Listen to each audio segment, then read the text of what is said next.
Bapak Ibu kasih Tuhan. Kita bersyukur pagi hari ini kita boleh kembali datang ke rumah Tuhan.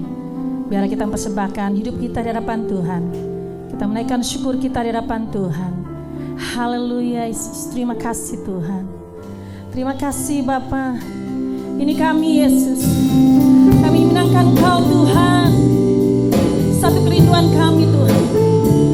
Kami boleh menyenangkan Engkau Tuhan Yesus dalam hidup kami Bapa.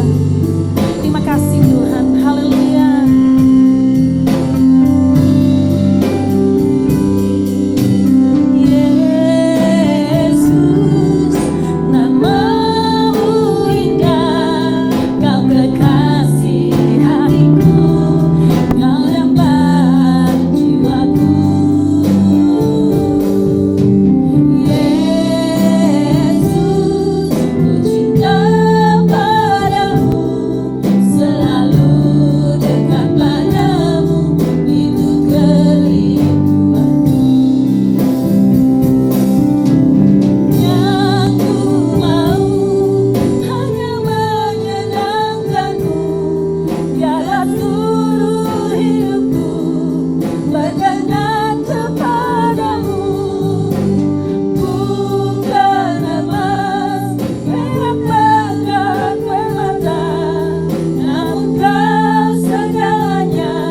segala hormat, segala kemuliaan Tuhan. Terima kasih Bapa, terima kasih Tuhan. Kami siapkan hati kami untuk lebih lagi memuji memuliakan nama-Mu Tuhan. Ambillah ibadah ini dari awal pertengahan sampai akhirnya Tuhan. Dan biarlah jadi seturut dengan kehendak-Mu Bapa. Terima kasih Tuhan. Terpujilah Engkau Allah kami yang baik. Di dalam nama Yesus kami mengucap syukur dan berdoa. Haleluya. Mari katakan semua. Amin. Haleluya. Masih kita berdiri Bapak Ibu. Ada sukacita? Haleluya. Kita bersukacita di dalam Tuhan. Kita bersorak-sorai bagi Dia.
Hati kita memberikan terbaik bagi Tuhan. Mari kita bersatu dalam doa. Bapa di sorga, terima kasih untuk segala kebaikan dan anugerah-Mu dan berkat-Mu bagi hidup kami. Kami tahu Tuhan semua karena kebaikan Tuhan. Tiba saatnya kami akan memberikan yang terbaik Tuhan. Biar Engkau memberkati tangan-tangan yang sudah memberi maupun yang belum memberi Tuhan. Kami percaya Tuhan, Kau memberkati kami semua. Pujilah Tuhan, kami siap memberikan terbaik bagi-Mu. Di dalam nama Yesus, haleluya.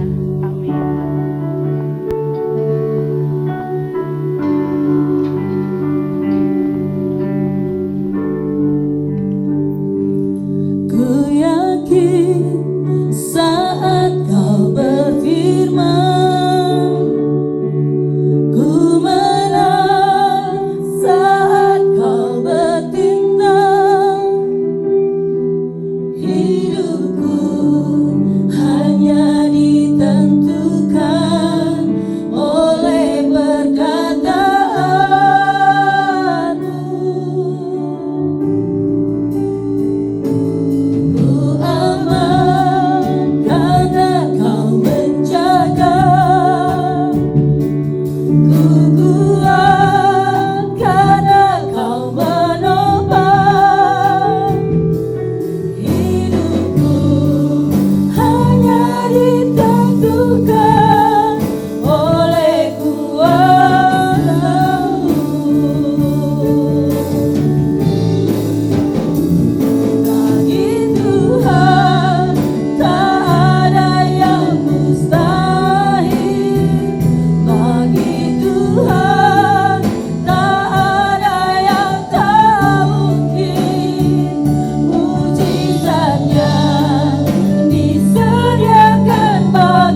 Shalom Bapak Ibu yang dikasihi oleh Tuhan. Bapak Ibu, bahwa penderitaan bukanlah kata yang menyenangkan untuk kita bayangkan. Bahkan Bapak Ibu, sebagian dari doa-doa kita, ketika kita berdoa, maka doa kita biasanya berisi permohonan mengenai kesehatan, permohonan mengenai berkat, mengenai perlindungan dan penyertaan Tuhan. Nah, jadi kalau kita renungkan lebih dalam lagi, yaitu bahwa tujuannya adalah supaya kita diluputkan dari yang namanya penderitaan. Namun Bapak Ibu, dari kenyataannya, kesedihan, kegagalan, kehilangan, dan bahkan berbagai hal yang dikonotasikan sebagai penderitaan, maka itulah yang akan selalu menjadi bagian dari kehidupan kita ini. Saya mau katakan bahwa ini semua bukan karena Tuhan tidak sayang kepada kita, tetapi karena Tuhan memiliki tujuan mulia demi kepentingan kita. Karena melalui penderitaan ini juga bisa dijadikan Tuhan sebagai salah satu cara, yaitu untuk mengajar, mendidik, mendewasakan, dan memurnikan kita sebagai umatnya. Saya akan bacakan bagi kita semua di dalam Ulangan 8 ayat yang kedua. Dikatakan demikian, ingatlah kepada seluruh perjalanan yang kau lakukan atas kehendak Tuhan Allahmu di padang gurun selama 40 tahun ini dengan maksud merendahkan hatimu dan mencobai engkau untuk mengetahui apa yang ada dalam hatimu, yakni apakah engkau berpegang pada perintahnya atau tidak. Bapak Ibu yang dikasihi oleh Tuhan, kita sebagai orang yang telah ditebus oleh darah Yesus, saya mau katakan bahwa setiap penderitaan yang harus kita tanggung karena kebenaran, atau penderitaan yang kita lalui dalam ketaatan pada firman dan kehendak Tuhan, maka itu adalah merupakan proses untuk menghasilkan kualitas rohani kita yang tahan uji dan menjadikan kita yaitu semakin kuat untuk berpegang teguh kepada Tuhan sebagai satu-satunya pengharapan dalam kehidupan kita. Bapak Ibu, ini bukan hanya untuk hidup yang sekarang ini saja, tetapi juga sampai pada hidup kekal nanti. Dalam Roma 5 ayat 3 sampai dengan 5, saya akan bacakan buat kita. Dikatakan demikian, dan bukan hanya itu saja, kita malah bermegah juga dalam kesengsaraan kita. Karena kita tahu bahwa kesengsaraan itu menimbulkan ketekunan, dan ketekunan menimbulkan tahan uji, dan tahan uji menimbulkan pengharapan. Dan pengharapan tidak mengecewakan, karena kasih Allah telah dicurahkan dalam hati kita oleh Roh Kudus yang telah dikaruniakan kepada kita. Bapak Ibu yang dikasihi oleh Tuhan, dalam hidup ini ada begitu banyak berbagai bentuk penderitaan. Baik itu penderitaan yang diakibatkan oleh dosa dan kesalahan kita, ataupun penderitaan yang diperkenankan Tuhan terjadi dalam hidup kita sebagai orang-orang pilihannya seperti halnya Ayub. Jadi Bapak Ibu, semuanya ini dapat dipakai oleh Tuhan adalah untuk menyatakan kasih-Nya. Bahkan dengan cara yang melampaui pengertian kita. Jadi Bapak Ibu, penderitaan juga ini merupakan salah satu bentuk dari pemeliharaan Tuhan bagi kita umatnya. Ada orang yang bertanya begini, jika Tuhan peduli, jika Tuhan mengasihi kita, mengapa Ia harus menyatakannya melalui penderitaan? Untuk ini saya ingin mengajak kita semua untuk melihat yaitu kehidupan Naomi di dalam kitab Rut. Bapak Ibu, ketika terjadi kelaparan di tanah Israel, pergilah seorang dari Betlehem Yehuda, yaitu yang bernama Elimelek dan istrinya Naomi beserta dengan kedua anaknya, yaitu Mahlon dan Kilion.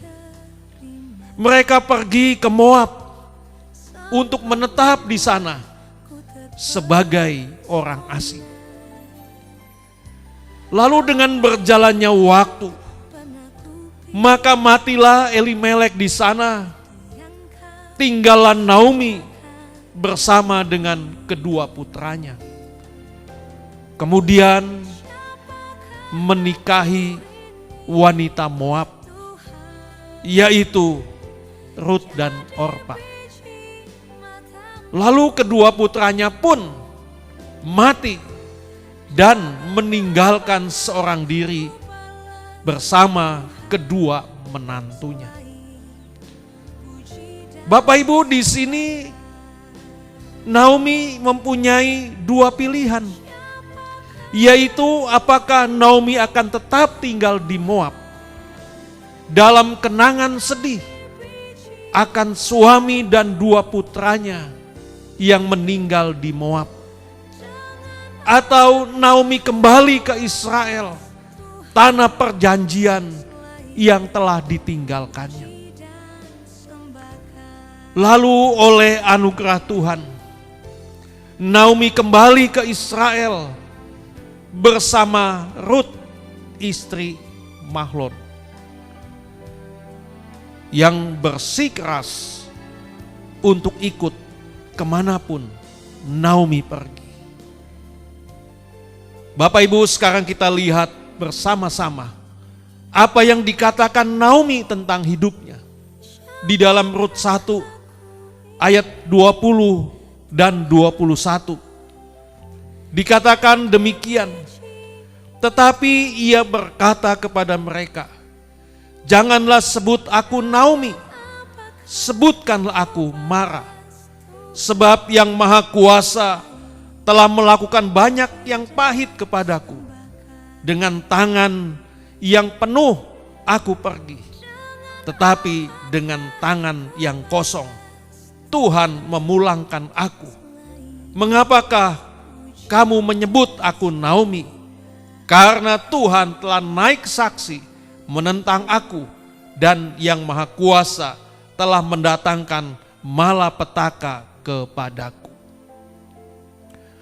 Pak, Ibu, ini bukanlah kalimat yang keluar dari hati yang pahit dan kecewa dengan Tuhan. Tetapi ini adalah suatu pengakuan Naomi bahwa Tuhan yang Maha Kuasa selalu hadir. Dan Tuhan yang Maha Kuasa selalu berperan di dalam semua penderitaannya. Naomi tahu persis bahwa semua yang Tuhan lakukan itu adalah untuk memulangkan dia, membawa ia untuk kembali kepada Tuhan dan kepada semua janjinya. Bapak Ibu, Naomi ingat sekali ketika bencana kelaparan terjadi 10 tahun yang lalu.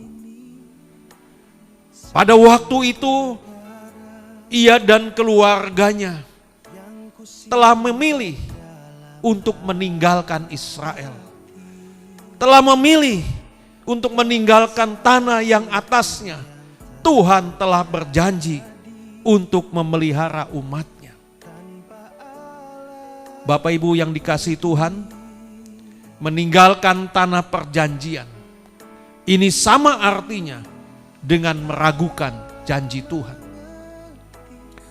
Pada waktu itu ia berangkat dengan tangan yang penuh, yaitu dengan penuh rencana, penuh dengan harapan dan impian akan hari esok yang lebih baik.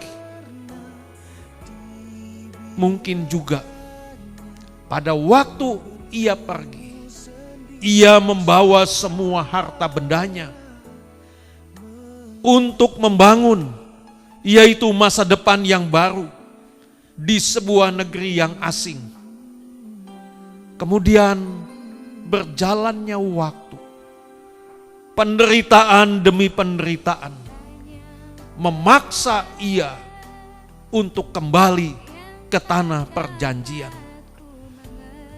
Meskipun di sini ia harus kembali dengan tangan kosong, karena memang tidak ada lagi yang dapat diharapkan, yang dapat diandalkan dalam hidupnya selain daripada Tuhan sendiri. Bapak Ibu yang Tuhan kasihi, dari kisah ini tentu kita pun pernah mengalami hal-hal seperti itu. Ketika kita menghadapi persoalan, seringkali di dalam kita menghadapi persoalan, di tengah-tengah kesulitan, kita tidak segera mencari Tuhan, tetapi justru kita seringkali mencari pertolongan di tempat yang lain. Seringkali kita mengandalkan kekuatan kita sendiri. Karena terkadang kita ini terlampau percaya diri sehingga kita tidak sepenuhnya dalam hidup ini bergantung kepada Tuhan. Sampai kemudian Tuhan mengizinkan penderitaan merenggut apa yang kita miliki. Mungkin itu kekayaan kita, kedudukan kita, relasi, kekuasaan, harga diri kita, yang tanpa kita sadari ternyata bahwa itu semua telah menggantikan posisi Tuhan di hati kita. Dalam hidup ini kadang kita merasa bahwa hati kita benar, sampai penderitaan menyingkapkan semuanya. Sampai penderitaan menyingkapkan rahasia yang tersembunyi dari kelemahan hati kita. Dan hal ini tentu membuat kita menyadari kenyataan diri kita yang sesungguhnya itu. Nah, Bapak Ibu, itulah saatnya kita dimurnikan dan komitmen kita dengan Tuhan diperbaharui. Jadi Bapak Ibu, dalam hidup ini kadang hal-hal yang menyakitkan itu diizinkan Tuhan terjadi dalam hidup kita. Itu adalah sebagai bentuk dari juga pemeliharaan Tuhan. Dari sini saya mau katakan bahwa sesungguhnya pemeliharaan Tuhan itu bukan hanya berkat yang berlimpah, tetapi di situ juga ada didikan dan peringatan serta ada proteksi bagi kita umatnya. Didikan dan peringatan ini Bapak Ibu dimaksudkan yaitu agar kita menyadari akan kesalahan kita dan kita kembali kepadanya. Bapak Ibu, demi memelihara kita, kadangkala Tuhan juga harus rela menghajar kita, menyesahkan kita. Itu semua demi kebaikan kita. Saya akan bacakan buat kita di dalam Ibrani 12 ayat 5 dan 6. Dikatakan demikian, dan sudah lupakah kamu akan nasihat yang berbicara kepada kamu seperti kepada anak-anak? Hai anakku, janganlah anggap enteng didikan Tuhan dan janganlah putus asa apabila engkau diperingatkannya. Karena Tuhan menghajar orang yang dikasihinya dan ia menyesah orang yang diakuinya sebagai anak. Jadi Bapak Ibu, apabila Tuhan mengizinkan kita menderita, itu artinya yaitu bahwa Tuhan peduli dengan hidup kita. Mengapa Bapak Ibu dikatakan artinya Tuhan peduli dengan hidup kita? Mengapa kita harus melalui penderitaan? Jawabannya hanya Tuhan yang tahu. Karena Ia tahu sebelum segala sesuatu terjadi. Karena Ia tahu akan isi hati kita. Ia tahu akan kecenderungan kita terhadap segala sesuatu. Dan Ia juga tahu persis cara memperlakukan setiap kita. Ia juga tahu kapan bicara dengan kita melalui firman yang kita baca, melalui perkataan orang lain, melalui sebuah peristiwa atau melalui sebuah penderitaan. Kalau kita bertanya, mengapa? Maka tak akan ada jawaban manusia yang bisa memuaskan kita. Sebab Ia adalah Tuhan. Dan satu hal yang harus kita mengerti dalam hidup ini, yaitu bahwa Tuhan adalah kasih. Dan semua yang Ia lakukan bagi kita, itu semua adalah karena kasih.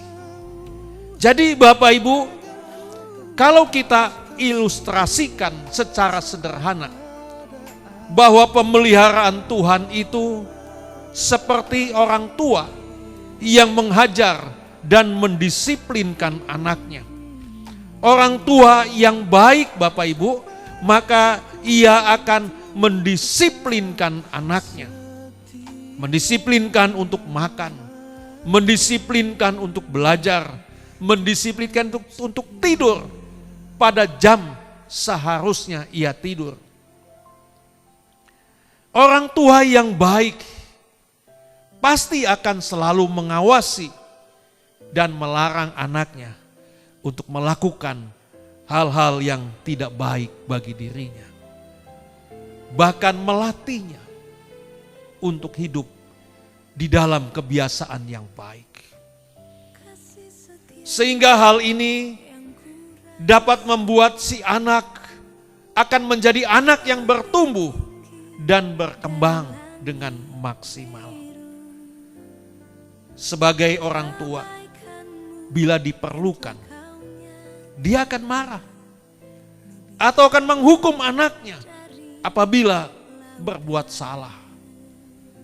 Tentu Bapak Ibu, di dalam perasaan dan keterbatasan pemahaman seorang anak kepada orang tuanya, tentu anak akan merasa menderita dan menangis ketika dihukum, ketika dimarahi. Tetapi Bapak Ibu, kelak seiring dengan pertumbuhan dan kedewasaan si anak, maka si anak tersebut akan tahu bahwa semuanya yang telah dilakukan oleh orang tuanya adalah untuk kebaikannya. Begitu juga Bapak Ibu dengan Bapa kita yang ada di surga. Apapun yang Ia lakukannya, yang membuat kita mungkin merasa menderita, sebenarnya itu adalah demi kebaikan kita. Sebab Ia adalah Bapa yang baik. Ia bisa mengerjakan apa yang baik melalui keadaan yang menurut kita itu tidak baik. Kita bisa melihat pemeliharaan Tuhan yang terjadi dalam hidup Naomi. Bapak Ibu, siapa yang menyangka bahwa setelah semua hal yang menyakitkan yang dialami oleh Naomi, ternyata Tuhan bukan hanya memulihkan hidupnya, tetapi juga Tuhan menjamah hidupnya Rut. Bahkan Tuhan memberikan masa depan yang baru. Masa depan bagi mereka berdua. Di dalam Roma 8 ayat 28, saya akan bacakan bagi kita semua. Dikatakan demikian,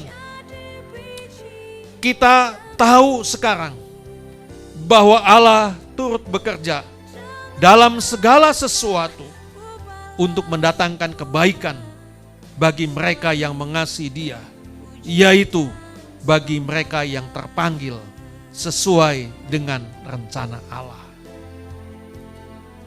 Bapak Ibu, saya mau katakan, bila hari-hari ini mungkin kondisi kita kurang baik, mungkin kesulitan menekan kita, janganlah kita kehilangan pengharapan.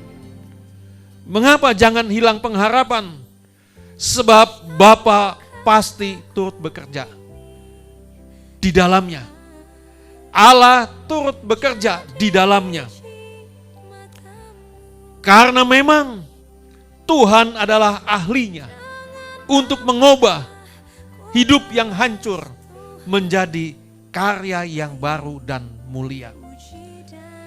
Kita bisa melihat Bapak Ibu, yaitu akan pemeliharaan Tuhan dalam hidup Naomi yang begitu sangat luar biasa. Dalam hidup keseharian, seringkali kita juga berada di dalam lembah, yaitu lembah kekelaman. Seringkali ketika kita berada di dalam lembah kekelaman, kita tidak tahu kapan dan bagaimana ini akan bisa berakhir. Bapak Ibu, dalam keadaan seperti itu, satu hal yang menjadi penghiburan kita, yaitu bahwa Gembala yang baik, yaitu Tuhan kita Yesus Kristus, Dia tidak akan pernah meninggalkan kita. Kasih-Nya selalu menjagai kita. Ia selalu berjalan bersama dengan kita. Walaupun Bapak Ibu, kadang kita tidak dapat melihatnya. Namun, bila Tuhan bersama dengan kita di dalam lembah kekelaman, maka satu hal pasti, segala sesuatu tetap berada di dalam kendalinya. Oleh sebab itu Bapak Ibu, dalam hidup ini, apabila Tuhan mengizinkan penderitaan terjadi dalam hidup kita, saya mau katakan, jangan pernah tawar hati. Di dalam Amsal 24 ayat yang ke-10 dikatakan, jika engkau tawar hati, maka pada masa kesesakan, kecillah kekuatanmu. Alkitab juga mengatakan bahwa orang yang bersemangat dapat menanggung penderitaannya. Itulah sebabnya Bapak Ibu, mari kita mau tetap dalam hidup ini bersuka cita. Meskipun kita sedang berada di dalam penderitaan. Meskipun kita sedang berada di dalam situasi ketidakpastian. Bapak Ibu, sukacita di tengah penderitaan. Ini bukanlah sukacita yang berlandaskan perasaan. Tetapi ini adalah sukacita yang berlandaskan iman dan percaya kepada setiap janji Tuhan.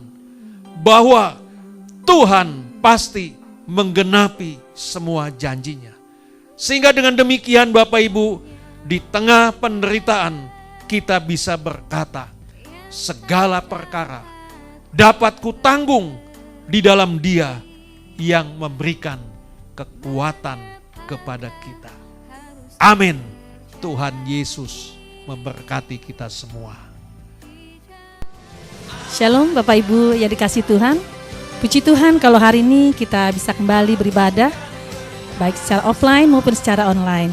Dan biarlah setiap pujian penyembahan yang kita naikkan boleh menyenangkan hati Tuhan dan nama Tuhan dimuliakan.